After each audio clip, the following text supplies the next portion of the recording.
By the time I landed in San Francisco, it hit me like a ton of bricks. This doesn't make sense anymore. Why are you here? 2 weeks later, I flew back to the Philippines, looking around, and decided I need to find a way to make it permanent. We'll have more from that interview in just a few moments. From Asia News Weekly, this is Asia Now, the podcast featuring stories and interviews from the Asia-Pacific region.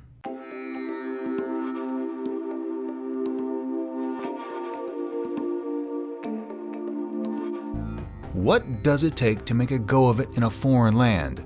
Today, two stories of expats who have left North America and have started their own businesses in the Philippines and Thailand. It's two conversations taking place in Asia now.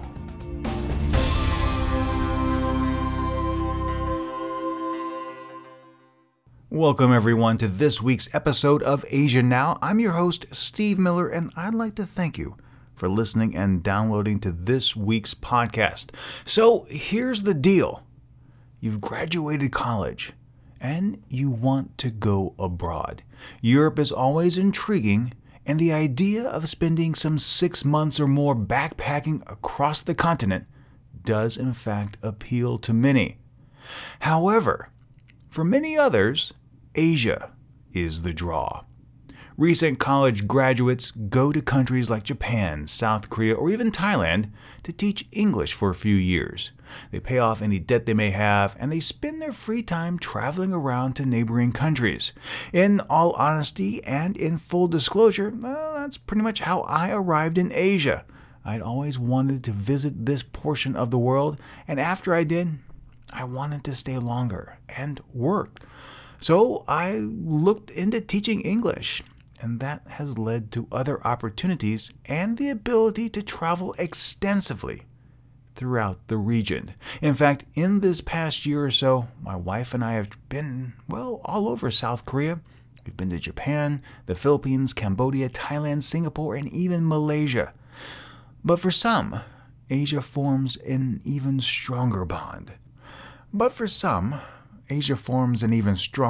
One that can't be, easily broken.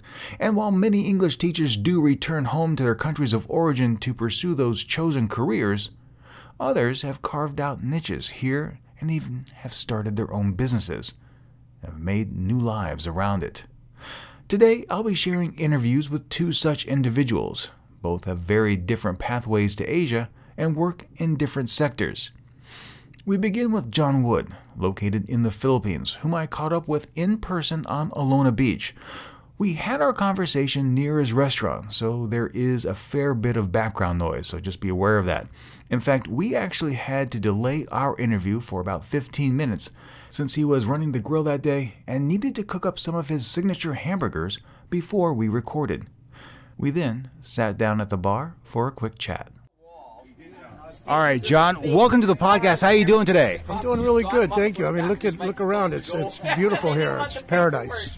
It is paradise. So, got a lot of questions for you because you are, in fact, living the dream that many people have, moving to an Asian country, starting your own business. So, before we get into that conversation, where are you from? Well, I'm from Northern California, a small community called Youre, home of the giant redwood trees, northern coast of California. Now, what made you first decide to come to Asia?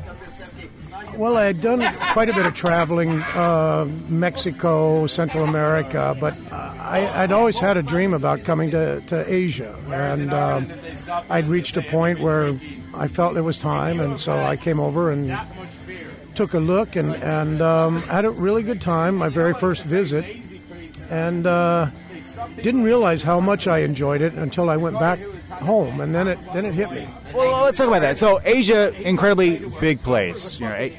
Southeast Asia, East Asia, South Asia. We're here in the Philippines today, but what made you come to the Philippines, and did you have any other destinations before that you wanted to try and visit? Well, I'd been to Thailand. My brother and my father were both stationed here in the service, early 80s and early 70s.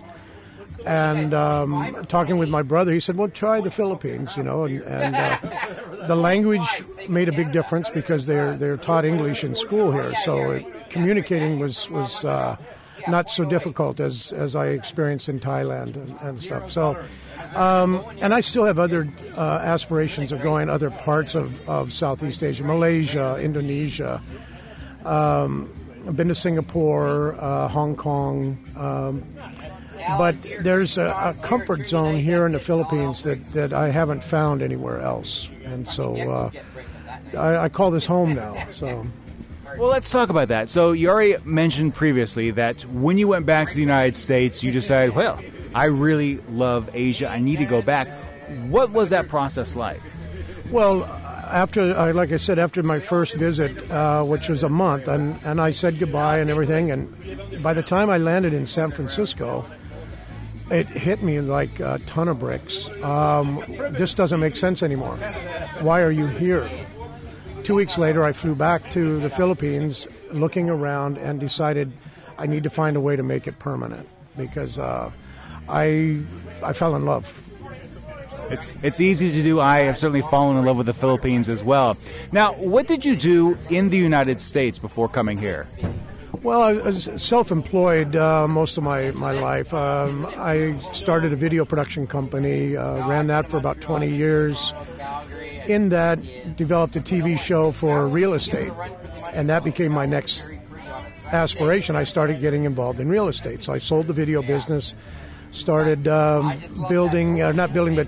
remodeling, buying, flipping properties, accumulating. The timing was very good. I had a little nest egg I started with, and became an owner builder, as they say. And at a certain point, I realized that I'd done a lot of work. I need to start thinking about my retirement, and so I decided to start looking around, do some traveling, and that's what led me here. So, making the change from the United States to the Philippines, I wouldn't say severing ties, but it's certainly divesting yourself of your interests over there and then coming over here to find a way to make it work, to start businesses, takes a lot of planning, a lot of work.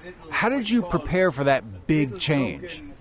Well, I think when I first got here, tourism in Bohol was really kind of in its infancy. I mean, about 10 years, it's really taken off. But there was an opening, across that threshold, and building came natural to me. My mother had a travel agency, so travel, was not a problem.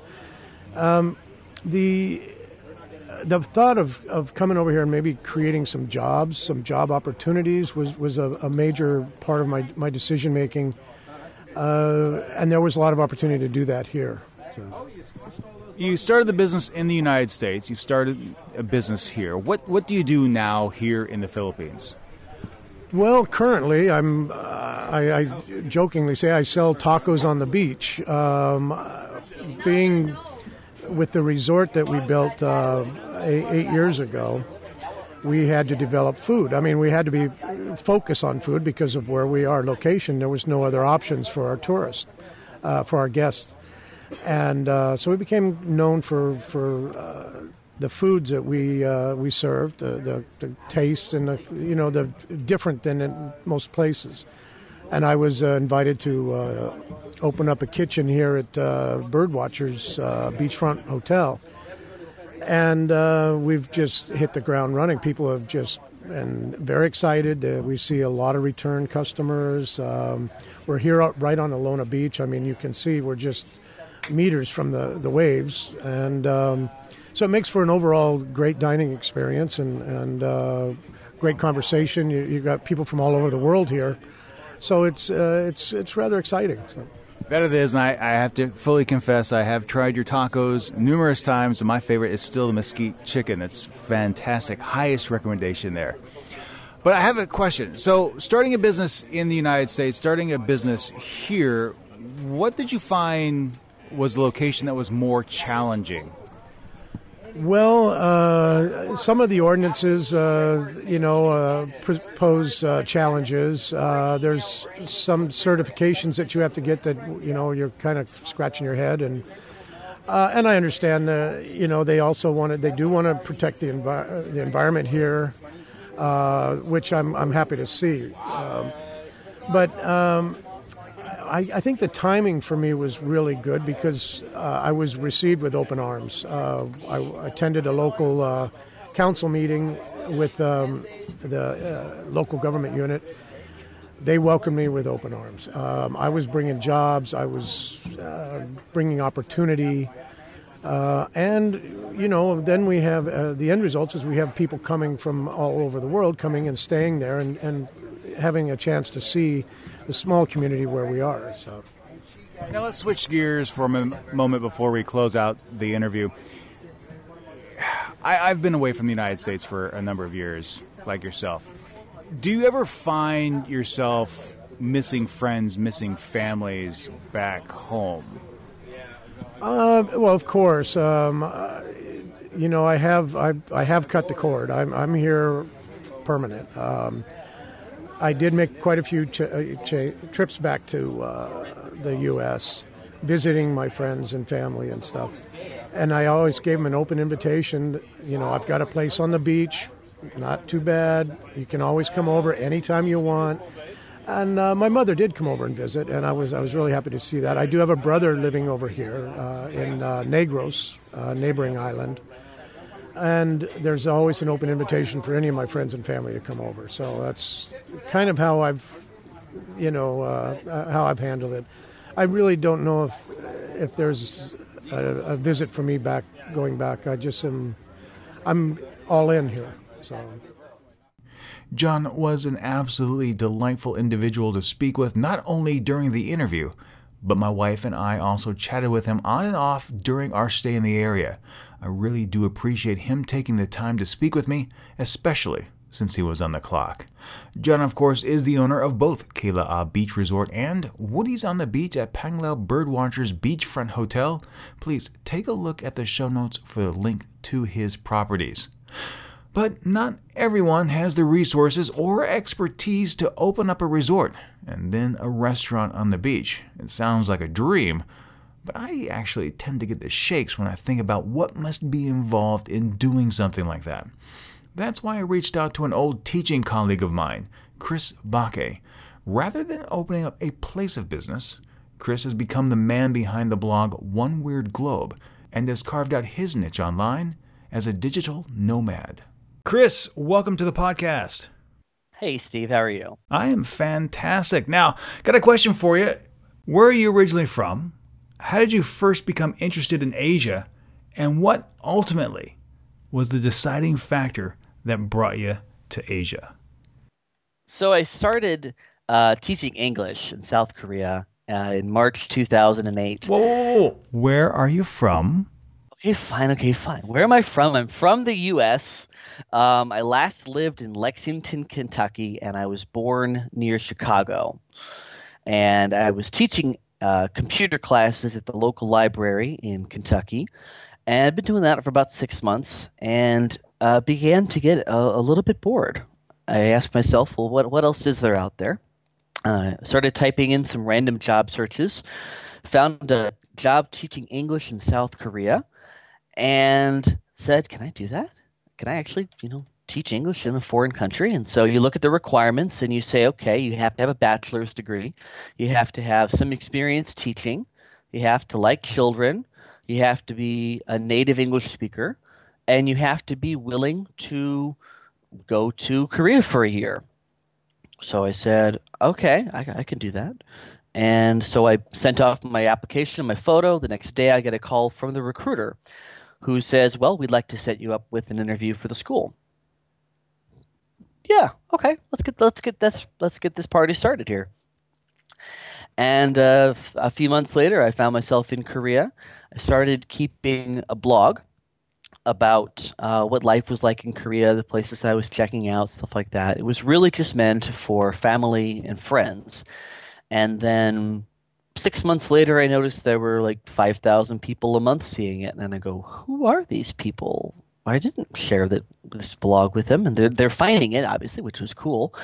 Um, so in 2010, I took the blogging a bit more seriously, registered a domain name, and began really focusing on traveling around Korea as my niche, if you will. And after leaving Korea in 2013, I've moved to Thailand, and I'm currently talking to you from Krabi, Thailand, where I'm working on a couple of books right now. Let me just ask you this. Now, you decided to stay in Asia, but left the teaching profession. Now, you and I both work together as teachers in South Korea, and that is an incredibly stable job. You get a place to live, you get return airfare, you get a paycheck, which is really, really important. You're now pretty much what some people will say is living the dream, being a digital nomad. Is that as enticing as some people paint it out to be? What are your major concerns? And more importantly, how are you making money? Wow, such a loaded question. So living the dream is it's a very relative sort of thing. If your dream is to have a life that you choose, if you choose when you get up, if you choose when you eat, when you work, what you do when you work, things like that, then yeah, I would say I'm living the dream. Making money. Right now, I make money from my ebooks.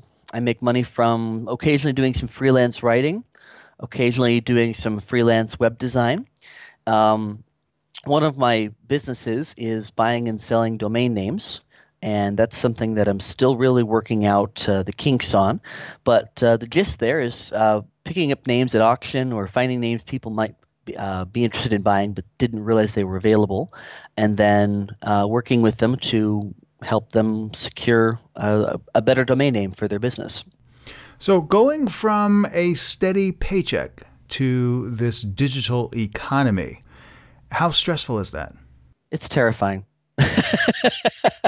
It can be absolutely terrifying. The thing that kind of helps keep you on the path and focused is uh, the very real thought that there is no stability to it. One minute you can be rolling in the dough with thousands of dollars in your bank account, and then a couple months passed and your bank account slowly begins to drop.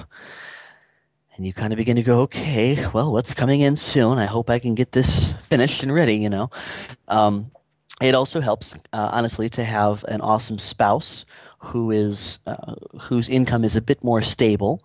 Um, and so I have sort of a safety net to fall back on.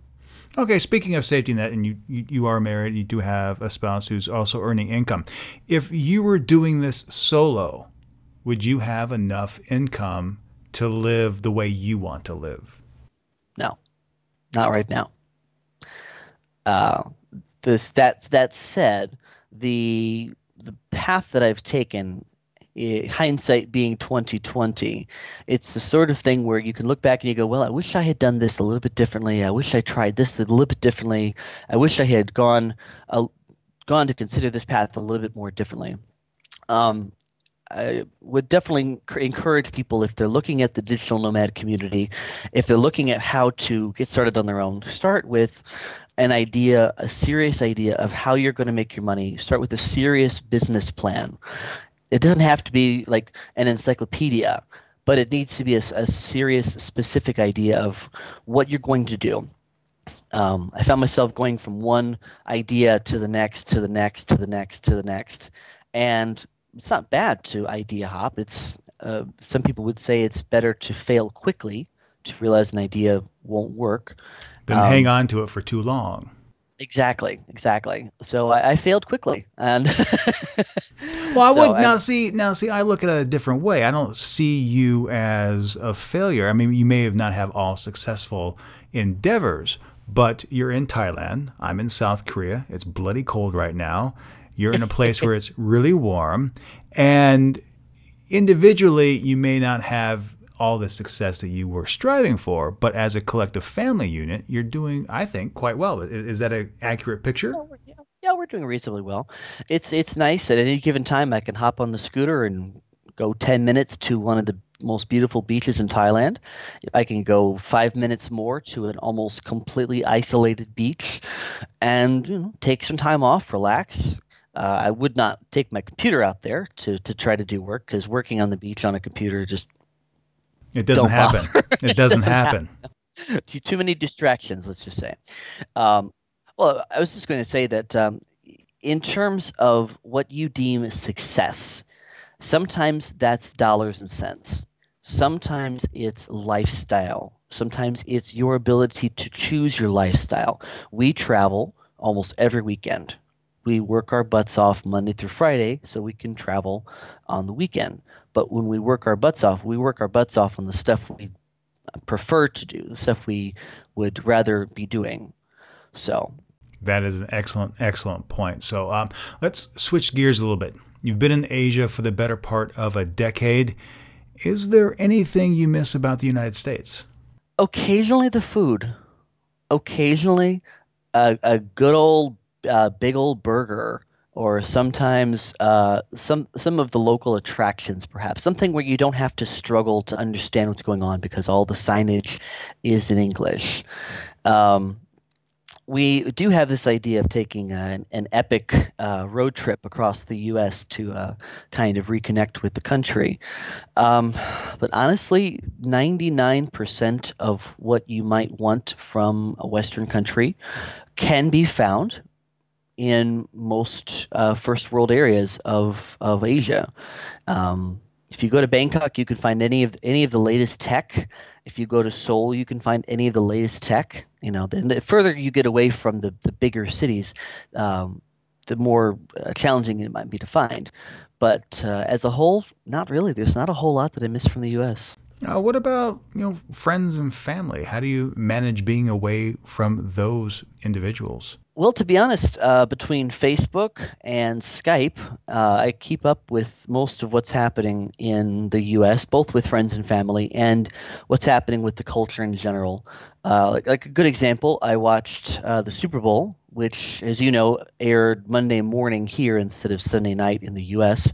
I ended up going to one of the bars in the beach area. There were at least three that were hosting Super Bowl events. And so I got to, share that shared American cultural experience with a bunch of people. But friends and family, I've got a bunch of friends on Facebook. Honestly, I don't keep up with with as many friends as I have back in the States. Part of that is because it's been 7 years. In some cases, they've moved on. I've forgotten about them. They've forgotten about me. Um, but in some cases, you find friends that are much more interesting and much more loyal. And I've had friends that are still in Korea that I'll be in touch with for the rest of my life. I've met people here in Thailand that I will stay in touch with for the rest of my life. I've hosted couch surfers from a dozen countries that I'm now connected to. And if I'm ever in their country, I know I have someone I can to reach out to and say, "Hey, we're coming next week. Can you host us?" That's So, awesome. That's awesome. Taking things back to the business side of our conversation, you're a digital nomad. You're away from the United States, making money online. Is this, I don't want to say a business plan, but a lifestyle that you see yourself partaking in for the next several years? yes.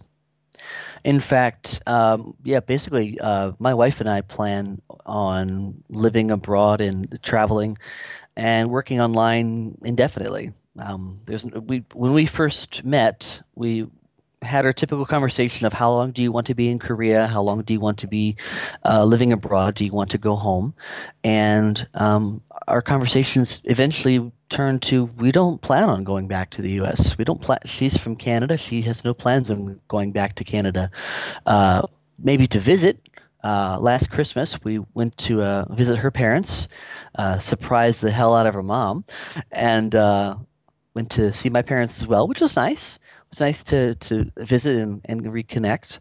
Um, but as a place to live, probably not going back. There's just too big a world out there, and a lot of it has to be explored, you know.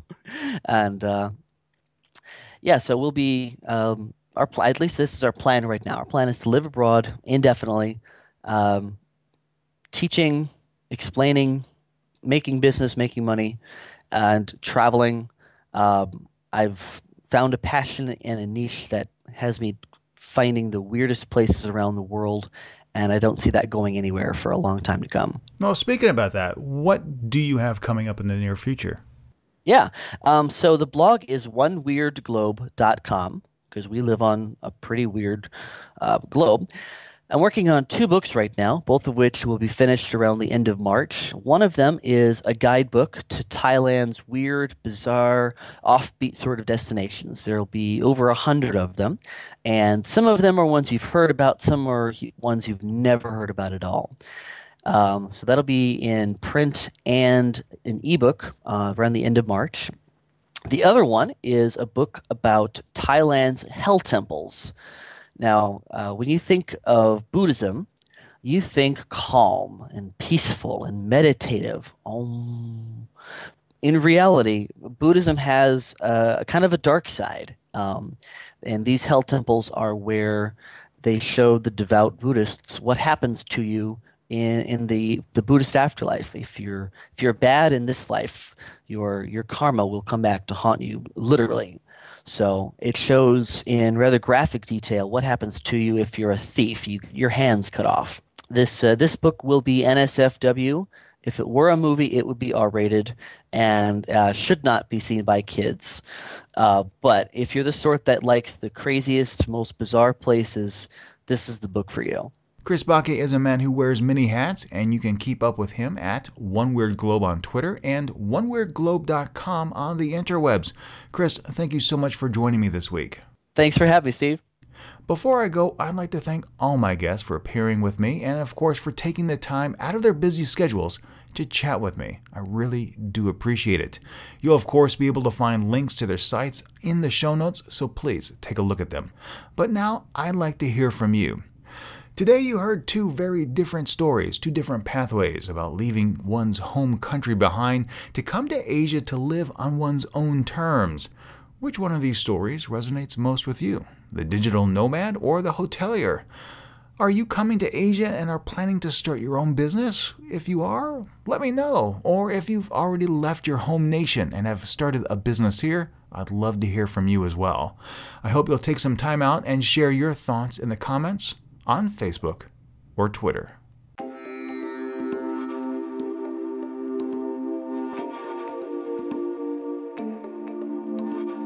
Stay informed and keep up with more news from the region by following Asia News Weekly on Facebook and Twitter.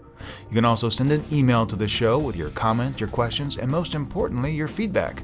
Just drop a line to podcast@asianewsweekly.net. Subscribe to this podcast and others at asianewsweekly.net or in your favorite podcast application like iTunes or Stitcher. Subscribing is absolutely free, and when you do, that next episode is delivered automatically to you. I hope you enjoyed today's podcast, and if you did, please share it with your friends. Thank you so much for listening, and until next time, for Asia Now, I'm Steve Miller.